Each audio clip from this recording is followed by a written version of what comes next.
Dans une interview accordée à une presse étrangère, l'imam Mahmoud Dicko s'est prononcé sur la situation de crise que traverse notre pays depuis le coup d'État du 1er août 2020 et dont il a été un acteur majeur.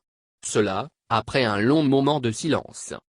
Il ne faut pas se voiler la face, nous sommes aujourd'hui dans une situation d'impasse. Ce qui est réel. La faillite de l'État s'explique par celle de la classe politique. Tant qu'on ne voit pas la réalité en face, savoir qu'on a trébuché ou même fauté, on ne s'en sortira pas, pense l'imam politique.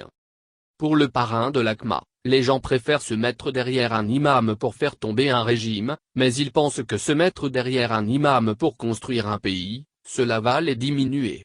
Les militaires ne sont certes pas la solution, mais que faut-il faire? Nous sommes dans une impasse. Nous sommes dans une situation où c'est l'existence même de la nation qui est mise en cause. Moi imam, dès que je parle, on me qualifie de tout, à commencer par nos frères occidentaux. Le fait que je sois imam fait que certains ne veulent pas se mettre derrière pour construire le pays, a critiqué l'imam Dicko. Selon lui, la situation du pays fait que l'étau se resserre contre nous.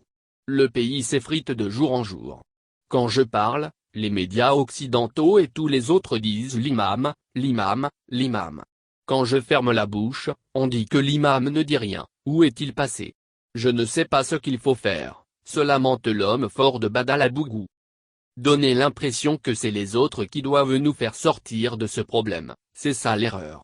Quel que soit ce qui se dit, le devoir citoyen m'impose de chercher des solutions ici et là. Il faut faire des élections, on n'a pas le choix. Mais est-ce que les élections à elles seules seraient la solution? Notre problème, ce n'est ni la MINUSMA ni la France ni la Russie. C'est nous-mêmes et nous devons nous mettre ensemble, conclura l'imam Dicko. Parlant de la résolution de la crise des communautés, il a répondu en ces termes: je viens de rencontrer le cardinal de Bamako et d'autres pasteurs pour essayer de voir comment est-ce qu'il faut appeler les Maliens à se rassembler pour que nous puissions avoir un sursaut et parler avec les acteurs politiques et les forces vives de la nation pour que les gens se mettent ensemble. Je ne peux pas rester insensible au problème du Mali. Il faut qu'on se parle.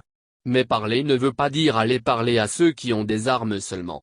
Notre erreur, c'est d'abandonner les légitimités traditionnelles, les pouvoirs coutumiers et les chefs religieux au sort des bandits armés. Il faut qu'on parle aux chefs coutumiers, aux chefs traditionnels, a proposé l'ancien président du Haut Conseil islamique du Mali. S'agissant des liens entre la France et le Mali, il pense que la France est un pays qui connaît le Mali et qui a des liens historiques sur le plan stratégique avec le Mali que personne ne peut nier. Il faut avoir de la courte mémoire pour penser que nous avec la France, c'en est fini. C'est trop facile et léger. Ce n'est pas une réalité. Il faut se convaincre que ce n'est pas la bonne manière de voir les choses.